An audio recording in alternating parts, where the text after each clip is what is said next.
What if I told you that millions of people with diabetes are doing everything right, taking their medication, watching what they eat, exercising regularly, and still struggling to get their blood sugar under control? And what if the reason has nothing to do with willpower or effort? Here is something that does not come up nearly enough in standard medical appointments. When you have diabetes, your body burns through certain vitamins at a dramatically accelerated rate. This creates hidden nutritional gaps that silently undermine everything you are trying to do, making insulin resistance worse, leaving nerves and kidneys vulnerable, and keeping your A1C stuck no matter how hard you try. Today, we are going to talk about 3 specific vitamins that research connects to better blood sugar management, reduced insulin resistance, and protection against the serious long-term complications of diabetes. These are not miracle cures, but the science behind them is genuinely compelling, and there is a good chance your doctor has never discussed any of them with you in this kind of detail. Stay with me through the entire video, because each one of these plays a different role in your body, and by the end, you will have a much clearer picture of how to approach your health more completely. Let's get into it. Managing diabetes is one of the most demanding health challenges a person can face. It asks you to track numbers, adjust habits, take medications on schedule, and think about food in a way that most people never have to. And even with all of that effort, blood sugar can still feel stubbornly difficult to manage. What most people, and even many healthcare providers, overlook is the nutritional side of this picture. Not just in terms of what you eat, but in terms of what your body actually absorbs and retains at the cellular level. Here is the problem. High blood sugar creates a kind of metabolic stress that uses up certain micronutrients faster than normal. Your kidneys, working overtime to filter excess glucose, end up excreting vitamins at a higher rate.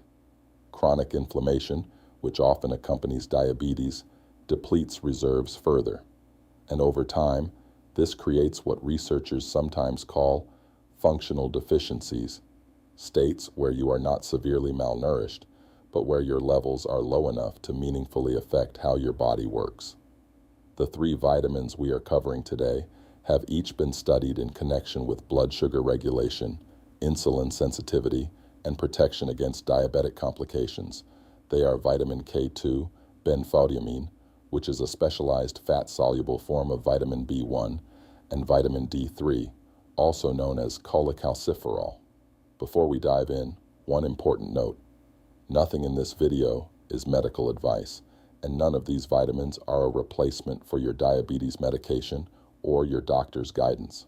What they may do, based on available research, is support your body's ability to manage blood sugar more effectively when used alongside proper medical care. Always speak with your healthcare provider before adding new supplements, especially if you are on medication. With that said, let's begin. What is vitamin K2? Most people have heard of vitamin K, usually in the context of blood clotting. But vitamin K2 is a distinct form of this nutrient, and it does something quite different. While vitamin K1 primarily supports clotting, vitamin K2 acts more like a traffic director for calcium in your body, helping to ensure that calcium ends up where it belongs, in your bones and teeth, rather than accumulating in arteries and soft tissues where it causes serious harm. Vitamin K2 exists in several forms. The 2 most studied are MK4 and MK7. The key practical difference between them is duration. MK7 remains active in the bloodstream for up to 3 days, giving it a sustained presence in your body. MK4 has a shorter window of roughly 6 hours, which means it clears more quickly and typically requires different dosing strategies. Why diabetics are especially vulnerable here is where things become particularly important for people managing diabetes. Research suggests that elevated blood sugar actively depletes your body's vitamin K2 stores, while simultaneously creating a greater demand for this nutrient. You end up in a position where you need more of something your body is producing less of. Studies have found that people with the lowest K2 levels face a notably higher risk of developing type 2 diabetes compared to those with sufficient levels. And once diabetes is established, the depletion tends to continue in a self-reinforcing cycle. Signs. that K2 may be low. The symptoms of K2 deficiency can be easy to overlook, partly because they are gradual and partly because they tend to get attributed to diabetes itself. One of the most significant is arterial calcification, a process where calcium builds up inside artery walls, making them stiffer and narrower. This happens silently, without pain, and increases the risk of heart attack and stroke over time. Other signs can include unusual bruising that appears from minor contact, bleeding gums that persist despite good dental hygiene, and more frequent nosebleeds than you might expect. Bone health also tends to suffer quietly, and some people notice increasing joint discomfort, particularly in weight-bearing areas like the knees and hips. Varicose veins can worsen, and dental decay may accelerate despite consistent oral care. These are not dramatic symptoms, but they are signals worth paying attention to. How K2 connects to blood sugar. This is where the research gets genuinely interesting. Vitamin K2 activates a protein called osteocalcin, which most people associate with bone formation. But osteocalcin does more than that. It also plays a role in signaling the pancreas to produce insulin, and it helps make your body's cells more receptive to insulin's effects. When K2 levels are adequate and osteocalcin is properly activated, research suggests this can improve insulin sensitivity by a meaningful margin. Studies have found that optimizing K2 status can reduce A1C levels, the 3-month average blood sugar measure, by approximately 0.35 to 0.5 percentage points over about 16 weeks. That may sound modest, but in clinical terms, it represents a real shift in long-term glucose management. Fasting blood glucose levels have also been observed to decrease, and those problematic spikes after meals, the ones that leave you feeling sluggish, thirsty, and drained, tend to come down as well. Researchers believe this happens because K2 helps glucose move more efficiently into muscle cells and helps moderate the liver's tendency to overproduce glucose overnight.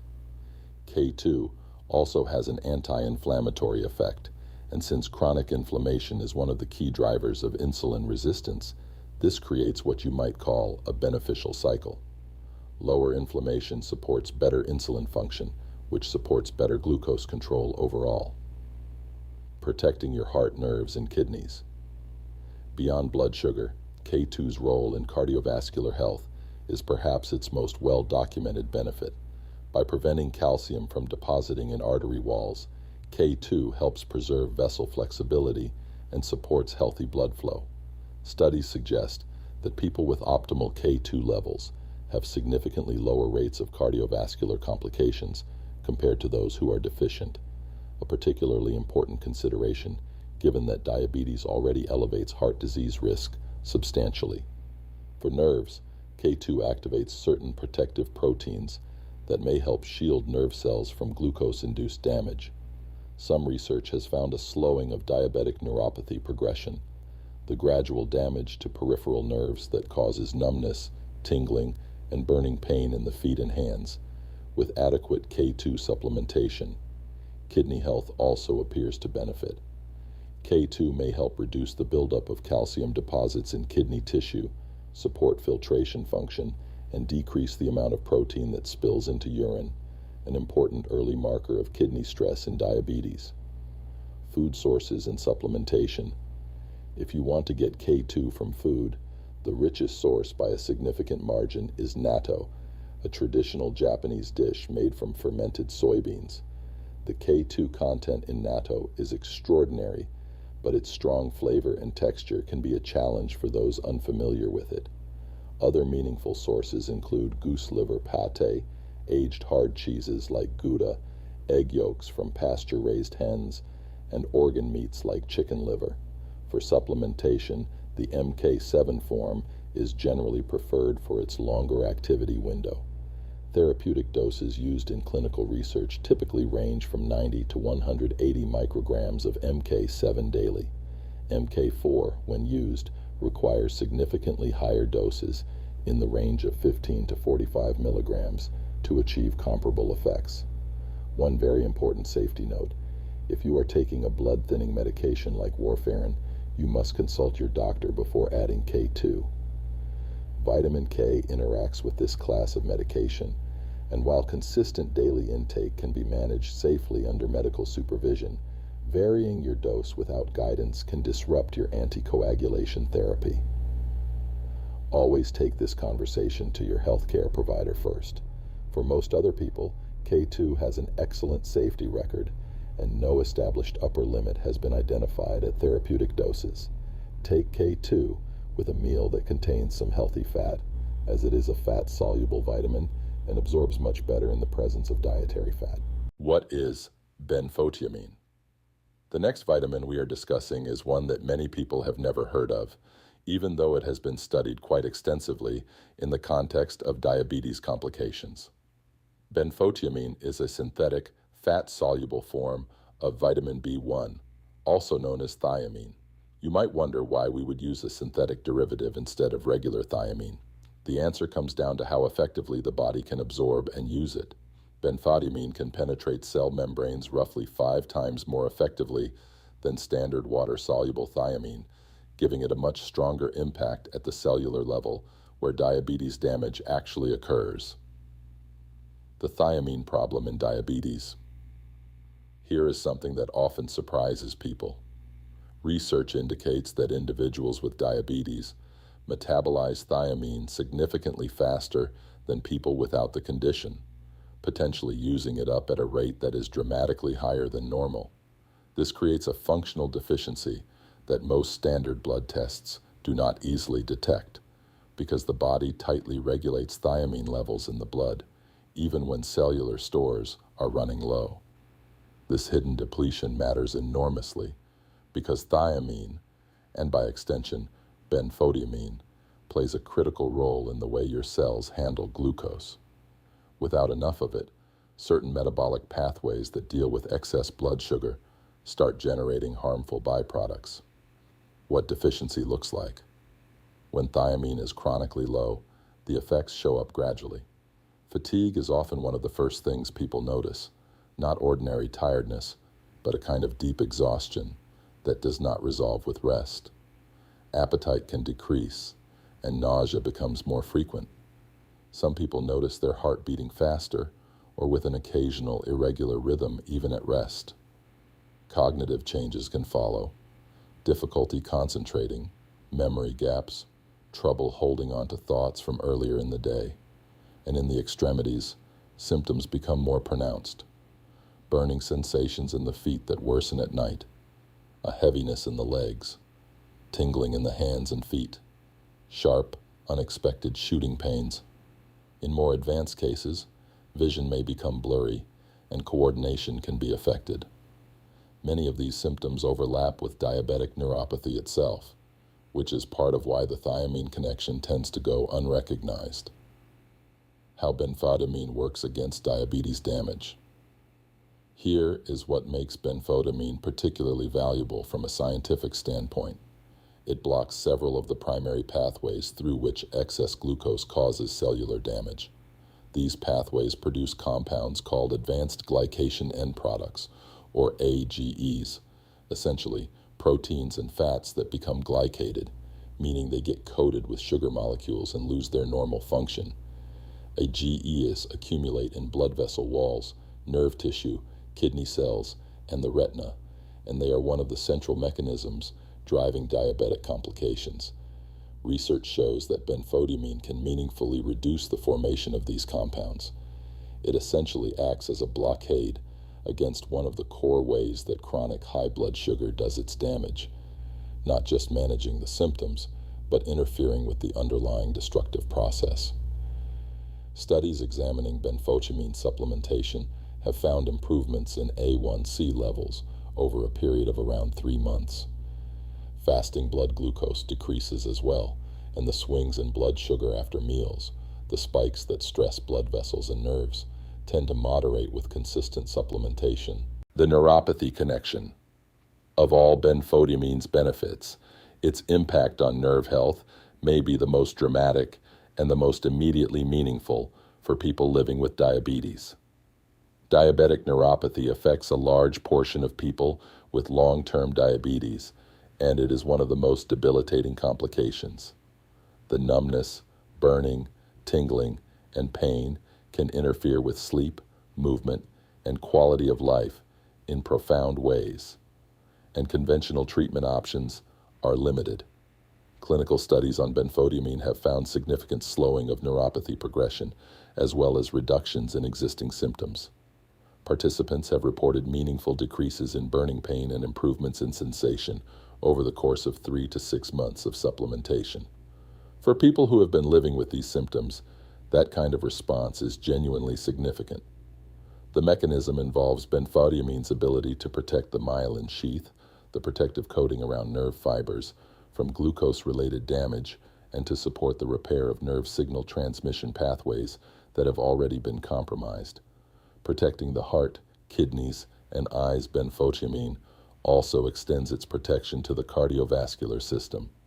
Research suggests it can reduce the risk of diabetic cardiomyopathy, a form of heart muscle disease that develops as a consequence of prolonged high blood sugar, and improve the overall function and electrical stability of the heart. Blood vessel health benefits as well, with studies showing improvements in endothelial function, the ability of blood vessels to dilate and respond appropriately to changing demands, and reductions in arterial stiffness. For the kidneys, benfotiamine has shown protective effects against the progression of diabetic nephropathy. It appears to shield the delicate filtering structures within the kidney from glucose toxicity, and research has found reductions in urinary protein levels, a key early indicator of kidney stress. The retina, where diabetic damage can lead to vision loss, also appears to benefit. Studies have found that benfotiamine can slow the progression of retinal blood vessel damage, protecting one of the most vulnerable tissues in the diabetic body.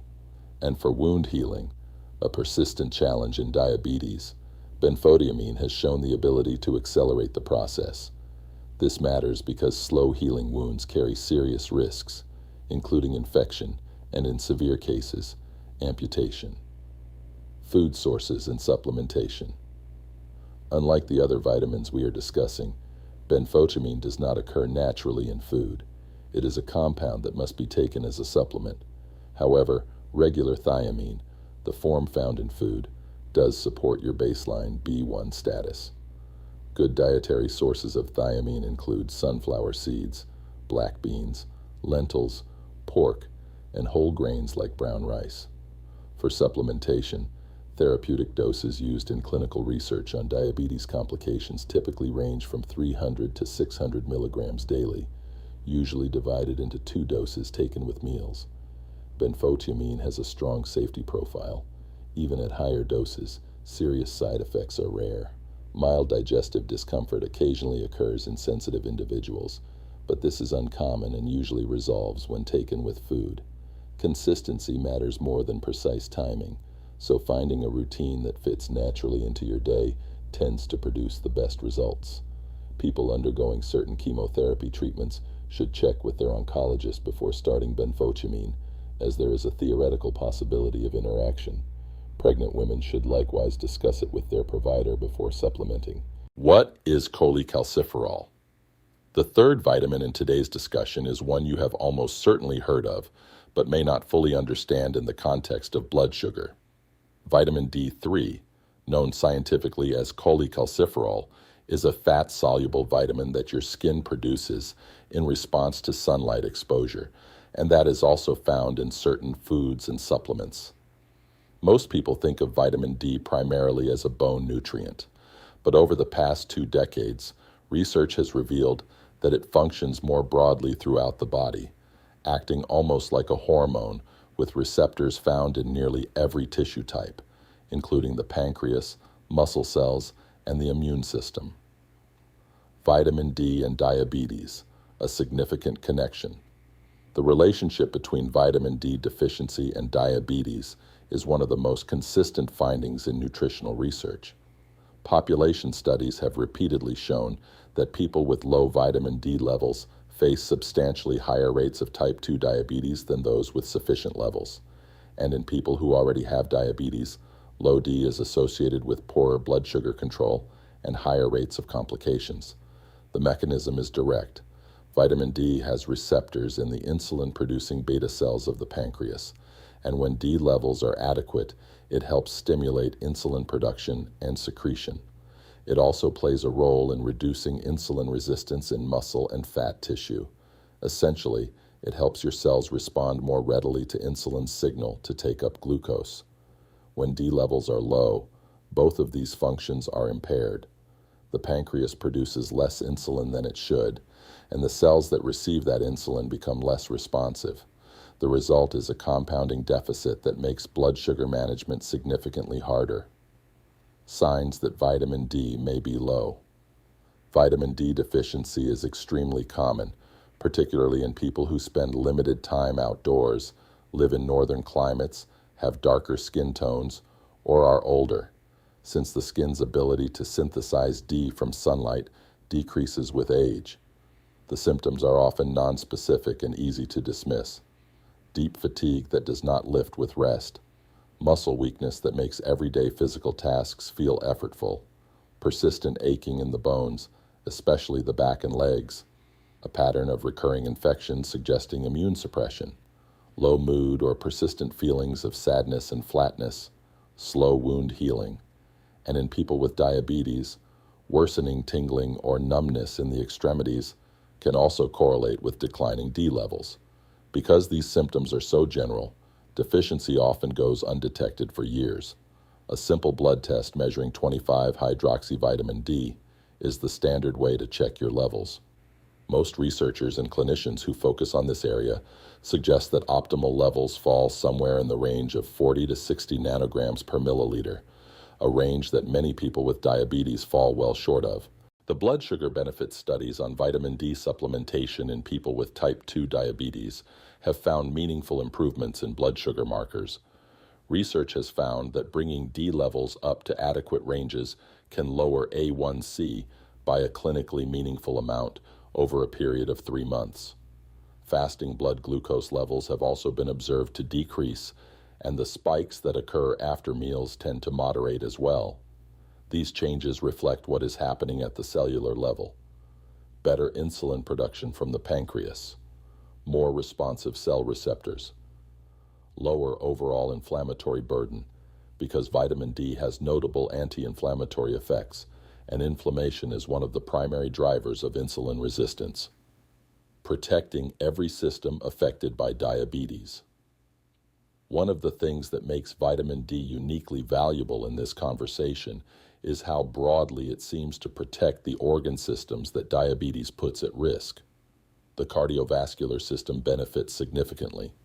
Research connects adequate vitamin D levels with reduced rates of heart disease in people with diabetes, along with improvements in arterial flexibility and blood pressure. The heart muscle itself appears to function better when D levels are sufficient, and the risk of dangerous arterial inflammation decreases. For the nervous system, vitamin D appears to offer protection against the progression of diabetic neuropathy. It seems to help maintain the structural integrity of nerve cells and slow the rate at which glucose-related damage accumulates over time. The kidneys, which are under sustained stress in poorly controlled diabetes, also benefit from adequate D levels. Research suggests that vitamin D may slow the progression of diabetic kidney disease and help maintain healthier filtration rates. Urinary protein levels, the key early signal of kidney involvement, tend to be lower in people with sufficient D. Immune function strengthens meaningfully when D is sufficient, reducing susceptibility to the infections that already pose an elevated risk in diabetes. Bone health improves as well, which matters because diabetes itself creates metabolic conditions that weaken bones over time. There is also emerging research on vitamin D and cognitive function, with some studies suggesting that adequate levels support memory and mental clarity, a dimension of health that often gets overlooked in diabetes management, but that quality of life depends on. Food sources and supplementation. Natural food sources of vitamin D3 include fatty fish, salmon being the most generous source, offering somewhere between 600 and 1,000 international units per serving, along with mackerel, sardines, egg yolks, and fortified dairy products. Sunlight exposure remains the most natural and efficient source. Fair-skinned individuals can generate substantial amounts from as little as 15 minutes of midday sun exposure on the arms and face. Darker skin tones and older individuals require longer exposure to produce equivalent amounts. For supplementation, doses of 2,000 to 4,000 international units daily are commonly recommended for adults with diabetes, though individual needs vary based on baseline blood levels. A blood test before supplementing allows you to personalize your dose appropriately. Taking D3 with a meal containing healthy fats improves absorption substantially, since it is fat-soluble. Many high-quality D3 supplements are now formulated with coconut oil or other fats to enhance bioavailability. Safety is generally excellent within the ranges mentioned. Very high chronic doses, consistently exceeding 10,000 IU daily over many months, can potentially lead to vitamin D toxicity, characterized by elevated calcium levels in the blood. Symptoms of toxicity include excessive thirst, frequent urination, nausea, and in severe cases, kidney involvement. But at the doses appropriate for most people, this risk is very low. Testing your levels and working with your provider to find your optimal dose is the most sensible approach. Let's bring this all together. We looked at 3 vitamins today, each working through different mechanisms to support blood sugar management and protect against the complications of diabetes. Vitamin K2 helps direct calcium to the right places in your body, activates a bone and insulin-linked protein called osteocalcin, supports insulin sensitivity, and protects arteries, nerves, and kidneys from calcification and glucose-related damage. Benfotiamine is a fat-soluble form of vitamin B1 that penetrates cells far more effectively than regular thiamine. It blocks the metabolic pathways that turn excess glucose into tissue-damaging compounds, and it has shown particularly strong results for neuropathy, the nerve damage that is one of diabetes' most difficult complications. And vitamin D3, Cholecalciferol, supports insulin production in the pancreas, reduces insulin resistance in the cells, and offers broad protection against the cardiovascular, nerve, kidney, and immune complications that diabetes creates. None of these are magic solutions, and none of them replace the medical management your doctor has prescribed, but the research connecting these nutrients to better outcomes in diabetes is substantial, and addressing these potential deficiencies is a concrete, practical step you can take as part of a more complete approach to your health. Your health is not a passive experience. It is something you actively shape, one informed decision at a time. Learning about the nutritional side of diabetes management, the things that do not always come up in a standard appointment, is part of that. If today's information gave you something useful to explore and discuss with your doctor, then this video did exactly what it was meant to do. If you found this helpful, please take a second to like it and subscribe to the channel. We put out videos like this regularly, covering the health topics that matter most to you. Leave a comment below. I would genuinely love to know which of these 3 vitamins surprised you the most, or whether you have had any personal experience using any of them. Your stories and questions help shape the content we create, and this community is better when you are part of the conversation. Share this video with someone you care about who might benefit from this information, and I will see you in the next one.